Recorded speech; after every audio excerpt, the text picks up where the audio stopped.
I'm Rachael, a senior UI engineer at OpenTable. And that over there is Kara, my co-speaker. She's a software engineer at OpenTable. For the last year, we've been working on UI components for OpenTable's restaurant product, Guest Center. Today, we're going to talk to you about the programmatic interfaces of user interface components, the HTML and JavaScript that a developer writes to integrate a component into their application. First, in this three-part talk, I'll speak about making UI component interfaces with custom elements. Then, Kara will cover how to do the same with Angular 1 directives and Angular 2 components. Programmatic interfaces have a big impact. Just as bad user experience design can drive customers away from otherwise solid products, bad developer ergonomics can chase developers away from a component. While good ergonomics are very subjective, a clumsy API is disappointing for everyone. Custom elements are important to this because elements are the essential building blocks for web UI developers. In a sense, elements are the only way we're able to provide a graphical user interface on the web. This is true even for WebGL, which employs the canvas element. Many standardized elements represent GUIs. So when we implement web UI components, making them elements is frequently the best choice because the result will have the advantages of familiarity and flexibility within the context of the web platform. Quirkiness is not an admirable trait in an API. Since Angular 1 directives imply that we could already make custom elements, what's so special about an official custom element specification? It's in how a non-standard element is different from a standard element. When the browser parses markup into a DOM document, tags that are recognized by the browser get special treatment. For example, take a standard select. If we query the DOM, we can access properties and methods that are specific to select. One such specific property is the options property. This is a collection of all the options of the select, which we can examine and manipulate. The select element also has an add method. The add method allows us to imperatively add a new option to the select. A select has its hand-tailored interface defined in the DOM specification. Non-standard, and therefore unrecognized, elements are only able to have the interface of HTML unknown element, which is totally identical to the bare-bones HTML element interface. The custom element specification will allow us to make custom elements that the browser can bootstrap with custom interfaces that we define. In order to explore programmatic interfaces, we'll implement an example modeled on a product enhancement that we recently developed at OpenTable. Certain existing restaurant operations features need a confirmation step. Instead of immediately proceeding, we ask the restaurateur to confirm.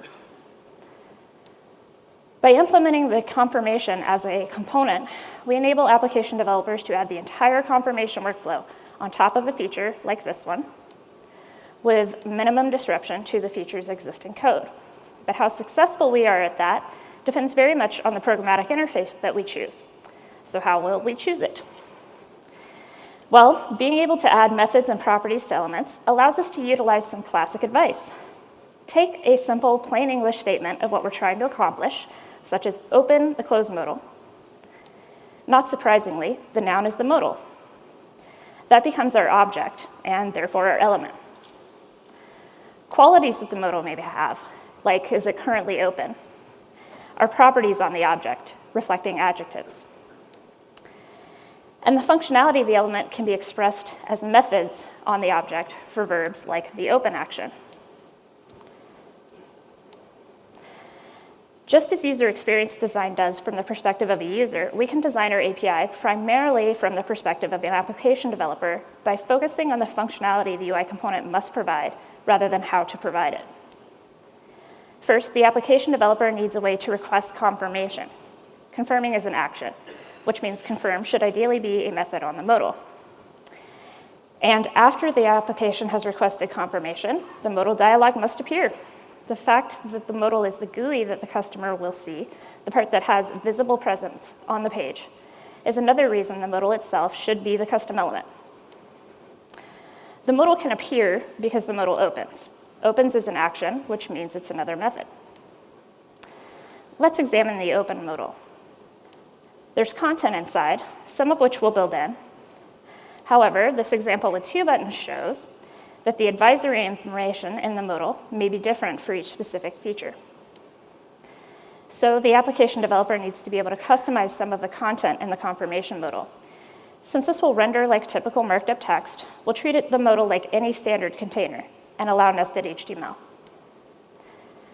Protecting several features means we might want to have multiple modals at a time. It must be possible to do so and to associate the correct modal with the feature. Next, after the customer has confirmed, the modal needs to get out of the way so that the customer can continue working. Consequently, the modal needs to close. Another action, another method. Then we want to continue using the application's original code to block reservations. So the next to the last requirement is that there must be a way to proceed with the original functionality. There are a number of options for how to enable the reuse of the application's original code. We'll have the application provide a callback. Now that we have our requirements, let's try building our confirmation modal as a custom element. To start, we use a new method from the custom element specification, register element, to register the element with the browser. The first argument is the type, or the custom element's tag name. We'll register a custom element as OT confirm modal with a hyphen. A custom element has to have a hyphen in its type. The second argument configures the custom element. Defining the prototype property with an object allows us to provide the custom interface that we just planned. When it comes to creating the prototype object, there are lots of options. Any way of creating an option will do. I like using an ES6 class and its resulting prototype. Just like standard elements, all custom elements should inherit from the HTML element interface. Adding the extends keyword to our class signature sets that up. Now let's make that built-in GUI. Assuming that we have already readied a template for the modal with the overlay, the dialog, the close icon, one cancel button, and one confirm button. The custom element specification also defines several lifecycle callbacks for important milestones in the element's life. Created callback is the earliest point, making it the ideal place to add our template. I'm not going to go into specifics about this since we focused on that in our content container components talk at ngconf, and we'll link that from these slides. In addition to lifecycle callbacks, we can add open and close methods to the class, and these will become visible to the application developer in the DOM. An interesting way to implement opening and closing the modal is to use the hidden property. Hidden is interesting because it's a pre-existing HTML element property that will be automatically reflected to the element's attributes. This illustrates a noteworthy fact. By default, custom properties are not automatically published as attributes. This means having a fully declarative option with attributes requires some extra work, and that's one of the advantages to using Angular 2. The last remaining requirements are requesting confirmation and proceeding afterwards. The confirm method is the primary entry point for the application to integrate the modal. Confirm saves the application's callback for later and opens the modal for the customer. Finally, we define the proceed method that can be called when the customer clicks the confirmation button. Proceed closes the modal and runs the saved application callback. That's just a simple overview of this implementation. More detailed code and examples of additional options will be available soon in the GitHub repo linked from the slides. So how does this look when an application uses the confirmation modal? First, the application developer will add the OT confirm modal tag to their page with appropriate custom content. Then, the application developer will query the DOM for the modal in order to be able to call its confirm method. Because the confirm method is on the element instance, calling confirm on the element with the ID block is completely unambiguous, which allows us to have multiple modals. Where and when to call the confirm modal depends on the application, of course. As an example that's somewhat similar to Angular, take the button's on-click attribute. The previous call to the original block reservations functionality will be replaced with a call to the modal's confirm method, and block reservations will be passed as a callback. A custom element is simple to use, minimally disruptive to existing code, and makes our UI component feel very much like a standard element. And if we look at the programmatic interface, we can boil down to two main features. First, you can declaratively use the custom OT confirm modal tag in just the same way you might use a div. Besides facilitating custom content, this helps us annotate our markup to make it more readable. It allows at-a-glance understanding of what the code does. Second, you can imperatively access the Elements Public API from anywhere by querying the DOM. This is a powerful feature that not only makes the DOM more expressive, it also gives the developer a lot of flexibility in using the component. The application can decide when, where, and how to call the component's methods.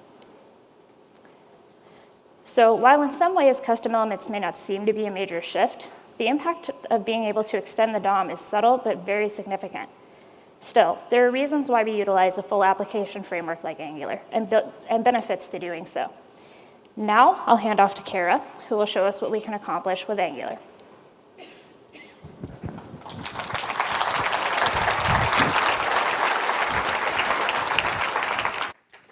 Hello. Oh, great. Okay, so having reviewed the possibilities that custom elements provide, the question is, can we create a similar experience using Angular 1? Let's compare our two features for custom elements. In Angular, you can also add custom tags to the DOM through directives. However, it isn't quite that simple to get a hold of another directive's public methods. We can't just query the DOM. So if we want to communicate, what are our options? Given the robustness of Angular 1, there are actually a myriad of ways we can approach component communication, some more recommended than others. In this section, we'll use the confirmation modal as a jumping-off point to explore the pros and cons of three popular strategies, both from implementation and programmatic interface perspectives. Then, we'll actually build the modal in Angular 2 to demonstrate how some of its new features can improve our code. So we'll be running through the slides fairly quickly due to time, but it's worth noting that the full code demos are available online. The first component communication strategy we'll review is an event-based approach. Returning to our confirmation modal example, let's say we had a button that did something like blocking reservations once again, but we wanted it to trigger the confirmation modal before proceeding. With an event-based approach, when the button is clicked, the application might publish a confirmation event and pass through its callback to run on confirmation as its event data. The modal would listen for this event, and once one is received, open itself. The application could publish the event directly on click, or we could wrap the event logic in an optional trigger directive on the button. Let's say we prefer a trigger directive. So how might we implement this? In Angular 1, you can publish events directionally through the scope tree. You can broadcast events down the tree, or emit events up the tree.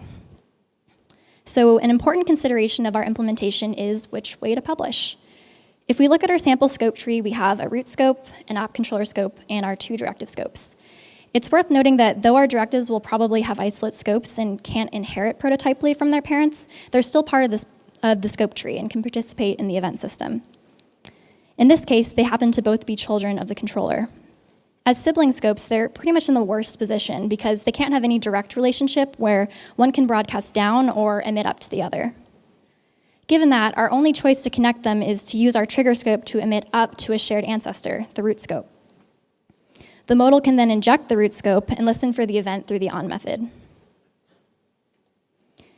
Given that the trigger can also inject the root scope, we can optimize this a bit by emitting on the root scope directly rather than from its own scope. That way, the event's only emitted on one level and doesn't have to travel up the chain. And as everything is on one scope, we have to remember to namespace the confirm event, so one confirm event doesn't open multiple modals on the page. Okay, so let's take a step back. To get this to work, we have to pollute the root scope of the application. This violates the isolation principle that keeps reusable components safe to use. Even with namespacing, we could potentially run into name conflicts within the app and cause unintended side effects. By using global events, we're conducting what should be a private conversation publicly. That's not even mentioning potential memory leaks if you forget to clean up a listener, which wouldn't produce an error.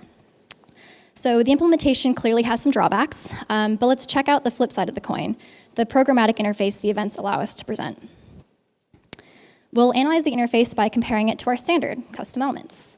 On the one hand, we did successfully create a declarative custom tag for our modal using a directive. We also provided a flexible API such that it's technically possible to interact with the modal imperatively from anywhere in our application's code. The application can choose to emit the event itself, or if we wanted to, we could add a declarative option for the user, a trigger directive that wraps the event logic. It just needs to accept the callback and the ID of the desired modal. From purely an interface level, we're doing okay. But we have a flexible way to communicate with the modal in our JavaScript, and the declarative option is quite expressive. We can immediately scan it and intuit how it will interact with the modal.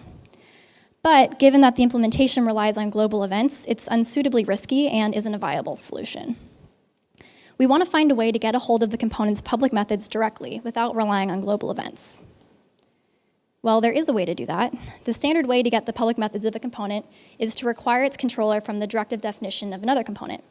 This simply involves adding the require property and passing in the normalized name of the directive in question. As a result, the controller of that directive will be exposed as the fourth parameter of the link function. However, this strategy is pretty limited. Angular can only search for a controller on the current element or an ancestor directive in the DOM. If, again, you wanted the button to open the confirmation modal on click, first you'd have to add a directive to that button to get access to the require property, and even then it would only be able to look for that controller in its current element, the button, or a parent directive. You could try to move the button below the modal on the DOM to make the modal its ancestor, but that wouldn't really work because then the button would be transcluded into the modal. So it's not possible for us to force our two directives into a direct parent-child relationship. The best we can do is wrap the trigger and the modal in a third shared parent directive so that they both have access to a shared controller. The parent directive would contain all the business logic and state that used to be in the modal, and the trigger and the modal would simply pull down that shared logic. This actually ends up being a simple implementation. All we have to do to connect the button and the modal is push the logic up one level. And in doing so, we're not polluting the root scope. So at least from an implementation standpoint, the controller strategy doesn't raise any significant red flags. But how does this measure up as a programmatic interface? Again, it's easy to declaratively add a custom tag to the DOM for the modal, and given that the modal and the trigger are grouped together under one parent, we don't have to tag either of them with an ID. But this fails the flexibility test. Using this strategy, if the application wants to communicate with the modal, there's no way to do it directly from the JavaScript. While with events, we could choose to create a trigger directive for convenience, in this method, a second directive is mandatory in order to pull down the controller. Worse, it also has to create a third wrapper directive to connect the two directives. This is way too verbose. The problem really is that the controller strategy in Angular 1 has constraints. It was really designed for directives with a parent-child relationship and is a perfectly reasonable approach for those situations. But when you can't guarantee that, it kind of falls apart. So again, we're running up against the sibling directive problem. With events, the sibling problem lured us to dabble with the dark arts of root scope. Here, it forces us into a clunky interface where we have to add 3 whole events, or directives, just to get started. Oh, is that not on there? Okay. Okay, so we want to be able to access the modal's public methods from anywhere in the app without significant risk and without extras like creating a second directive. Well, a service is injectable anywhere, so why don't we just try making our modal a service? Rather than creating a component, we could call confirm_modal.confirm directly. How might this work? In the previous approach, the DOM contained 2 directives that we're trying to communicate. Using a service, we don't start with a modal on the DOM at all. Instead, we create a modal service and inject it into our app. When confirm is called, the service will append the confirmation modal to the DOM, and when close is called, the service will remove the modal from the DOM. The beauty of this technique is that services can be injected anywhere we need them. By replacing our 2 directives with a service, we essentially sidestep the need to communicate between components. Unfortunately, if we don't include the modal directive in our markup, we have to do quite a bit manually to open it. We have to get the modal template somehow, which we can do with HTTP or template cache. And of course, if the modal isn't in the DOM initially, Angular won't compile it for us. It will only compile what it sees, the button. So we'll need to inject the compile service and do it ourselves. We also have to think about custom content. Previously, the user passed content into the modal through transclusion, like on the right. But now, our only entry point is its confirm method. So we'll have to pass in a template URL in addition to our callback. Then we can get the template, compile it, and append it ourselves. Lastly, we need to append the whole thing to the DOM. On close, we simply remove the element and destroy the scope. The service approach is convenient to use because it's injectable anywhere, but not disruptive to the rest of the app. However, it's a much more complex implementation than the previous two strategies and requires a number of low-level Angular services to work. It's worth considering that this might be a steeper learning curve for new maintainers. But the real test, once again, is to compare the developer workflow to custom elements. First, it definitely passes the flexibility test. The service provides us easy access to the modal's API from anywhere in the application. We simply inject the service and use what we want imperatively. We can either make the service call directly in the application, or we can wrap it in a trigger directive to support a declarative option. All the directive needs to work is the callback and the modal template, which it can pass to the modal services confirm method. The trigger directive option is sufficiently expressive should we choose to use it. Anyone looking at a button can see that it will open a modal. To summarize, the event strategy passed both interface tests, but the implementation was too risky for real use. The controller method works best on parent-child directives, so it proved too clunky. Of the three, that leaves us with the service option. In Angular 1, we do have to make some compromises. With the help of Angular 2, can we get any closer to the custom elements paradigm we've been shooting for? Absolutely. Angular 2 provides a host of powerful new features that facilitate building flexible and user-friendly component interfaces. In this section, we'll build a confirmation modal from scratch using Angular 2 to demonstrate how it's possible to leverage some of these new features. Every Angular 2 component consists of two parts. First, we have the component class, which is simply an ES6 class with all of the component's public methods and properties. The second part is its annotations. We can use a component decorator to let Angular know that this class should be instantiated as a component, and to pass the configuration options that used to live in the directive definition. The first of which being the name of the directive, which is now an explicit CSS selector. Next, let's add a template. It's very similar to the one from the custom elements section, but you'll notice that we're using ng content tags, and our display logic is slightly different. We're also manipulating the hidden property, like custom elements, but through Angular 2's new property binding syntax. We use square brackets to bind the isOpen expression to the hidden property. It will hide the modal when isOpen is false. So what's next? We also want to close the modal on click. You'll notice that the ng prefix has been replaced by the new event syntax, parentheses. Lastly, when the user clicks confirm, we want to proceed with whatever callback that the user passed in. The template implies three methods: open, close, and proceed. Open and close simply toggle the isOpen property, and we'll add the same proceed and confirm methods as in the custom elements section. To use our modal and to illustrate how it's going to work, we need to create an app component. It's constructed similarly with a class and an annotation. And inside its template, we can add the button and the confirm modal tags. Also, we have to remember to add any directives we use to the directives array. So how do we connect the modal to the button? A simple way is to use local variables. Local variables are essentially element or component references that you can create and pass around in your view. You can create one by adding a var prefix or a hash. So adding hash a to an input allows you to hook into its properties and print out its value. When you put a local variable on an Angular component, it refers to the instance of the component. So if we add a main variable to our modal, it creates a view variable that maps to the modal instance. This makes the modal's public methods accessible anywhere in the view. This means we can call the modal's confirm method from here directly. So the only thing left to make it work is to fix the context. Currently, any this references in block will point to the modal and not the app where it actually lives. That's easily fixable by adding a getter for the method that always returns a context-bound version of itself. While simple to use, this technique with local variables is incredibly powerful and flexible. Any component has direct access to the public API of another component through the view. You'll notice that the modal and the button are still sibling elements like before, but we no longer have to worry about that. Through local variables, Angular 2 solves one of the hardest problems in Angular 1 component communication. If we take a look at our interface, already you can see that Angular 2 has done a phenomenal job mimicking web standards. It's almost the same. We have the custom tag, and we can access the component's public methods from anywhere we like. Whereas in Angular 1, we had to accept some trade-offs, in Angular 2, we get both of the advantages. This also means that we can optionally support a trigger directive if we prefer something that's fully declarative. It's an interesting setup to explore because it's pretty expressive. We can immediately tell that we'll want to confirm with the main modal and on confirm block reservations. But frankly, we'll build this out just so we can play with some more Angular too. So how will this work? We're creating an attribute directive called confirm with, and we're directly passing in the local variable as from before as its input. That's how the directive gets a hold of the modal instance.